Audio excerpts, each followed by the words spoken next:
La suite de BFM Story, après la fusillade à Saint-Ouen dans la banlieue nord parisienne, c'est à 9 stations de métro de l'Elysée. Bernard Cazeneuve, le ministre de l'Intérieur, a répondu ce matin et il compte prendre des mesures puissantes pour éradiquer le trafic de drogue. Le maire de Saint-Ouen est avec nous ce soir, William Delannoy. Bonsoir, maire UDI de cette ville de Seine-Saint-Denis. Est-ce que vous avez des informations supplémentaires à nous donner? Bonsoir. Ces mesures puissantes, est-ce que Bernard Cazeneuve vous les a exposées? Écoutez, non, pas pour l'instant, puisqu'on est sur une fusée à 3 étages. Il y a eu la première rencontre avec le ministre. On a donc mis au point un schéma d'organisation qui est simple, c'est de mettre ensemble une organisation, à la fois nous, la ville, en termes de puissance communale, c'est-à-dire de police municipale, de vidéosurveillance. Je lui ai montré un petit peu le maillage et l'installation qu'on avait prévu sur cette mandature, en lui disant qu'on pouvait aller plus vite si l'État était encore plus présent financièrement, et puis aussi en termes d'action préventive, bien évidemment avec les associations et la politique de la ville.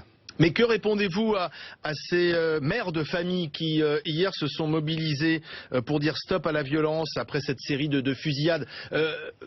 Saint-Ouen n'est pas devenu un supermarché de la drogue du jour au lendemain? Écoutez, je leur dis à ces mères de famille qu'elles ont raison de se mobiliser, qu'elles ont raison de soutenir leur mère, mais que...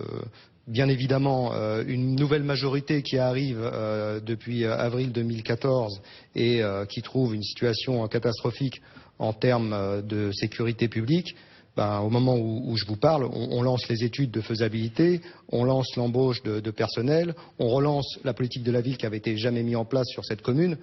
Et je tiens à rappeler qu'on est la 3e ville la plus endettée de France. Donc moi, j'ai pas de baguette magique. J'ai simplement ma bonne volonté, mon courage et je demande à l'État d'être mon partenaire. Alors, je vous parlais du métro, et c'est important parce que Saint-Ouen, c'est à la fois un avantage et un inconvénient à le métro, donc ça c'est bien pour les habitants, et en même temps c'est un inconvénient parce que si j'ai bien compris, les acheteurs par centaines viennent se fournir en métro auprès des trafiquants qui opèrent d'ailleurs au grand jour. Donc je devrais être content quand on m'a annoncé que la ligne 14 avait 2 ans de retard. Non, mais bien évidemment, c'est à la fois étrange d'être content d'avoir des transports en commun et d'être bien desservi, et à la fois une source de problème parce que les acheteurs qui viennent de Paris trouvent un confort sur Saint-Ouen, une petite ville de banlieue qui en plus est très agréable. Voilà, donc c'est toute l'ambiguïté de cette situation géographique et des dessertes liées au transport en commun. Mais ça veut dire aussi qu'il y a une impunité totale pour les consommateurs. Le client ne craint rien.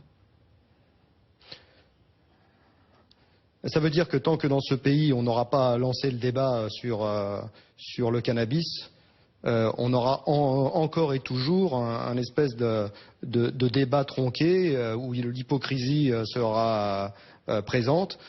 Soit on lutte efficacement contre le trafic de stupéfiants et le cannabis, ou soit on commence à avoir un vrai débat réaliste sur ce phénomène. Quand vous dites qu'il faut ouvrir le débat sur le cannabis, c'est vrai qu'on dit qu'en France il y a entre 4 et 6 millions de consommateurs réguliers de cannabis. Ça veut dire quoi? Aller vers la légalisation? Écoutez, vous savez, j'ai eu un propos en disant qu'on était une génération plutôt pétard que pinard. Ce qui veut dire que, bien évidemment, aujourd'hui, rouler un joint dans la rue, ça se voit communément, c'est plus tabou. Donc, comment on fait quand on a une drogue douce qui est de plus en plus distribuée et qui, par conséquent, intéresse des trafics et des trafiquants? Donc, en conclusion, vous attendez de pied ferme Bernard Cazeneuve qui doit venir à Saint-Ouen avec des mesures concrètes, notamment la vidéosurveillance, des forces de police supplémentaires et aller au-delà, c'est-à-dire une réflexion sur le cannabis en France. Ça, c'est aux législateurs et aux parlementaires de se pencher sur cette question et aux sociologues. Alors, c'est vrai qu'on aura toujours des gens qui diront oui, mais on va transformer le cannabis par d'autres produits de substitution, du genre la cocaïne, le crack et l'héroïne. Mais il y a un moment, il faut qu'on ait un véritable débat. Ce débat sur le cannabis, c'est un petit peu comme comme le vote des étrangers. On le retrouve toujours au moment des élections, mais jamais dans les périodes où il n'y a pas d'élection. Donc moi, en tant que maire et connaissant le problème, il serait temps qu'on ouvre véritablement le débat. Soit on a une vraie politique contre le cannabis, ou soit on dépénalise. Mais on ne peut pas être sur simplement un discours sans avoir les moyens d'action pour pouvoir lutter contre ces trafics. Merci William Delannoy, maire UDI de Saint-Ouen en Seine-Saint-Denis.